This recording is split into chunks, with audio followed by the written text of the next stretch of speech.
जय हिंद साथियों, welcome back to target government job online YouTube channel. कैसे हैं सभी साथी? उम्मीद करती हूँ बहुत ही अच्छे होंगे। तो साथियों, इस सेशन में हम पढ़ने वाले हैं अलंकार। अलंकार क्या होता है, कैसे पहचाने कि किस में कौन सा अलंकार है। यानी अलंकारों के जो भेद होते हैं उनसे क्वेश्चंस पूछे जाते हैं जो हमारे लिए मोस्ट इम्पोर्टेंट हो जाते हैं। बहुत ही इजी है इन्हें समझ पाना। तो हम इजीली और अच्छे तरीके से इसको हम समझेंगे कि अलंकार क्या होता है और कैसे डिफरेंशिएट करें कि कौन सा अलंकार है। तो सभी प्रतियोगी परीक्षाओं के लिए इम्पोर्टेंट है, चाहे आप झारखंड पुलिस की तैयारी कर रहे हो या फिर आप यूपी पुलिस की या फिर अदर वैकेंसी की, तो सभी के लिए इम्पोर्टेंट हो जाता है। चलिए वीडियो को स्टार्ट करते हैं। ध्यान से वीडियो को देखना। अगर आप चैनल पर पहली बार आए हैं तो चैनल को सब्सक्राइब कर लेना। बाकी अदर वीडियोस झारखंड पुलिस से संबंधित पड़ी हुई हैं, आप उन्हें देख सकते हैं। और हिंदी की क्लास रोज रात 8:30 बजे आप सभी के लिए लाइव चलती है, जिसमें जीके जीएस और हिंदी करते हैं। देखिए, अलंकार क्या होता है। अगर हम अलंकार को अच्छे से समझ लेते हैं तो अलंकार को समझना बहुत ही आसान है। ओके, तो हमें डेफिनेशन समझनी है पहले कि अलंकार होता क्या है। तो काव्य की शोभा बढ़ाने वाले शब्दों को अलंकार कहते हैं। जो शब्द काव्य की शोभा बढ़ा देते हैं, कविता की शोभा बढ़ा देते हैं, वाक्य की शोभा बढ़ा देते हैं, ऐसे शब्दों को ही अलंकार कहा जाता है। अलंकार संप्रदाय के प्रतिष्ठापक आचार्य दंडी के शब्द में अलंकार की परिभाषा क्या है।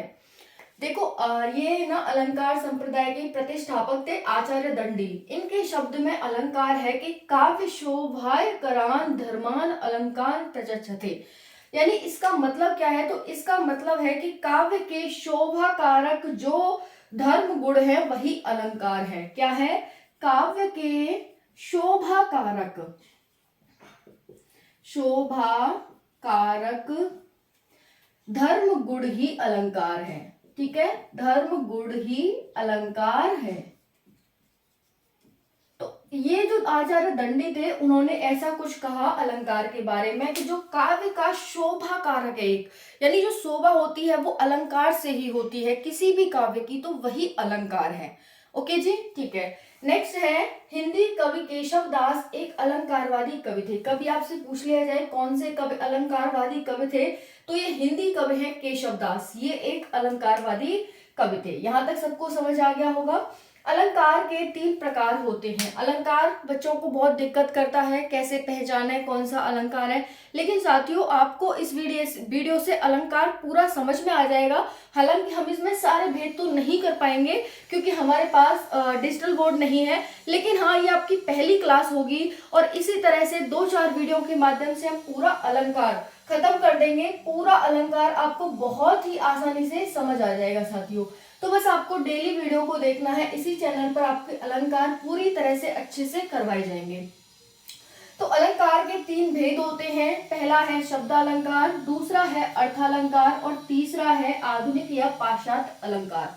ये दोनों में से कोई एक कह सकते हो। अब नेक्स्ट आ जाता है शब्दालंकार। अब हम शब्दालंकार देखेंगे। पहला जो भेद है, पहला भेद है शब्दालंकार। इसमें क्या है साथियों, यहाँ पर ये अलंकार है, यहाँ पर इनके लक्षण है और यहाँ पर उदाहरण है।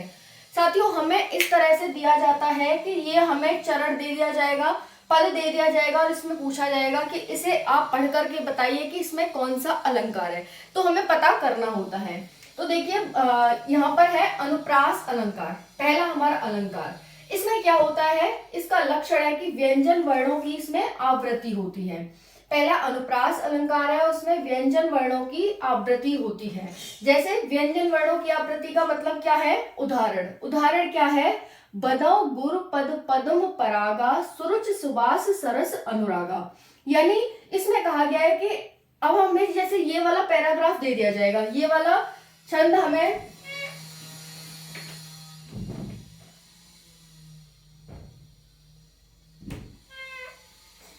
तो देखिए, ये वाला जो छंद है ना, हमें चरण है, हमें दे दिया जाएगा बनौ गुरु पद पद्म परागा। देखो, अब यहाँ पर आपको पता चल रहा है कि इसमें व्यंजन वर्णों की आवृत्ति कह रहा है। आवृत्ति का मतलब कह रहा है दोहराव। तो देखो, यहाँ पर पद का दोहराव, फिर से पद का दोहराव हुआ है, यहाँ पर सर का दोहराव, फिर से यहाँ पर सर का दोहराव हुआ है, बाकी और कहीं नहीं हुआ। तो यहाँ पर व्यंजन वर्णों की आवृत्ति जिस अलंकार में होती है उसी को हम अनुप्रास अलंकार कहते हैं।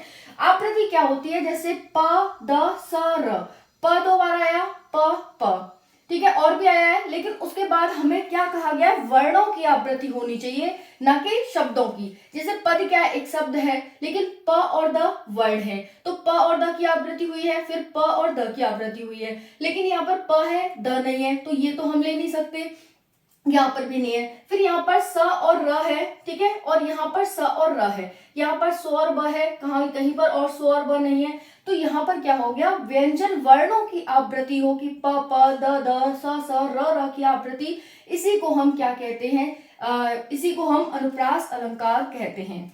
नेक्स्ट है चरर मरर खुल गए अरर, ये भी एक काफी ज्यादा पूछा जाता है। तो देखो इसमें र र र र र र र र की बार बार आवृत्ति हो रही है, तो यहाँ पर आप समझ सकते हैं कि जिसमें व्यंजन वर्णों की आवृत्ति हो, यानी बार बार वो व्यंजन वर्ण आए, उन्हीं को, और व्यंजन वर्ण है, ये स्वर वर्ण नहीं है, व्यंजन वर्ण है, प द इस तरह से। नहीं दिखेगा आपको, स्वर में से नहीं दिखेगा, व्यंजन में से दिखेगा। आई होप क्लियर हो गया होगा।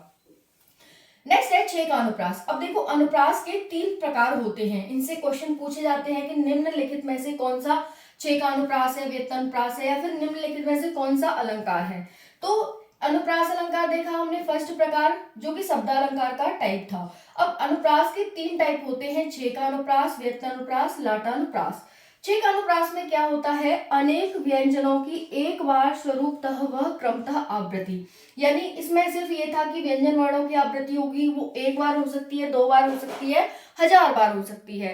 लेकिन यहाँ पर आप देखेंगे कि अनेक व्यंजन की एक बार, बहुत सारे व्यंजन एक बार ही दिखेंगे हमको, लेकिन उनकी स्वरूप और क्रमतः दोनों तरह से आवृत्ति होगी। स्वरूपतः का आवृत्ति क्या होती है, जैसे यहाँ पर देखा हमने, ये हम देखेंगे, इसमें पद और पद आया, पद और पद आया, फिर क्रम क्या है, प के बाद द आया, तो ये तो हो गया क्रम कि प के बाद द आ रहा है, द आ रहा है, तो ये क्रमतः आवृत्ति हो गई।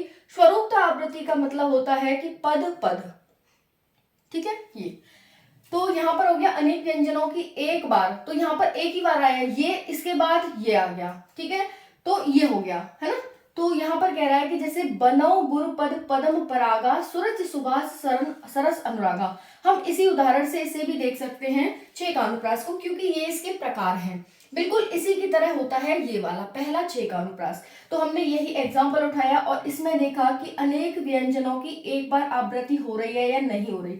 अनेक व्यंजन है प द फिर सर, हमने देखा कि इसमें एक ही बार आवृत्ति हो रही है, एक ही बार दोहराव हो रहा है, पद पद और सुरस सर, है ना, इस तरह से। तो यहाँ पर वही बताया गया है, बता दिया मैंने आपको। फिर है वृत्त्यानुप्रास, इसमें क्या होता है, अनेक व्यंजन की अनेक बार आवृत्ति होती है। जैसे अभी सिर्फ हमें पद एक साथ 2 बार ही देखने को मिल रहा था, लेकिन इस बारे में इसमें देखेंगे ना वृत्त्यानुप्रास में, इसमें अनेक व्यंजन की अनेक बार आवृत्ति हो रही है। जैसे कलावती, केलिवती, कलिंदजा, कल कल कल तीनों में दिख रहा है, तो क्या हुआ, अनेक बार अनेक व्यंजन की अनेक बार आवृत्ति, यानी अनेक बार उन व्यंजनों का आना। ओके, तो यहाँ पर ये हो गया, देख कल कल कल की आवृत्ति हो रही है यहाँ पर बार बार। ओके जी, तो यहाँ पर आपको ये वृत्तानुप्रास समझ आ गया होगा। और फिर है लाटानुप्रास, तीसरा प्रकार इसका। लाटानुप्रास में क्या होता है कि तात्पर्य मात्र के भेद से शब्द व अर्थ की पुनरुक्ति, यानी एक ही शब्द है जो हमें अर्थ भी बता रहा है और उसका शब्द, वो शब्द है और उसकी अर्थ भी बता रहा है और उसकी बार बार पुनरुक्ति हो रही है। जैसे लड़का तो लड़का ही है, लड़का तो लड़का ही है, यहाँ पर लड़का सामान्य लड़का है और यहाँ पर यह लड़का रूप बुद्धि गुणशील संपन्न लड़का है, यहाँ पर यानी बुद्धिशील संपन्न लड़का है। तो इसकी एक ही शब्द है लेकिन उसकी पुनरुक्ति हो रही है, एक तो 2 बार आया है और दूसरा शब्द और अर्थ एक ही है। ओके, तो यहाँ पर इस तरह से ये हमारा हो जाता है अलंकार। अलंकार क्या होता है, अलंकार के प्रतिष्ठापक कौन थे, हिंदी के कवि केशवदास एक अलंकारवादी कवि थे। अलंकार के 3 प्रकार होते हैं, जिसमें हमने एक प्रकार उठाया अलंकार। अब अलंकार में हमने पहला प्रकार देखा अनुप्रास अलंकार, व्यंजन वर्णों की आवृत्ति होती है। क्या व्यंजन होते हैं आपको पता है, मैंने वर्णमाला की क्लास करा दी है, उसमें जाकर आप स्वर और व्यंजन देख सकते हैं। यहाँ पर इस तरह से हुआ। फिर हमने देखा, उसके बाद हमने देखा छेकानुप्रास, इसका पहला प्रकार है। जो कि बिल्कुल इसी की तरह होता है कि कोई भी व्यंजन है वो उनकी एक से अधिक बार आवृत्ति होगी, यानी एक ही बार स्वरूपतः व क्रमतः आवृत्ति होती है। फिर है व्यक्तानुप्रास, इसमें अनेक व्यंजनों की अनेक बार आवृत्ति। लाटानुप्रास, तात्पर्य मात्र के भेद से शब्द व अर्थ की पुनरुक्ति। तो वीडियो कैसी लगी कमेंट सेक्शन में जरूर बताना। बाकी आज रात 8 साढ़े 8 बजे लाइव जुड़ना न भूलें। जय हिंद।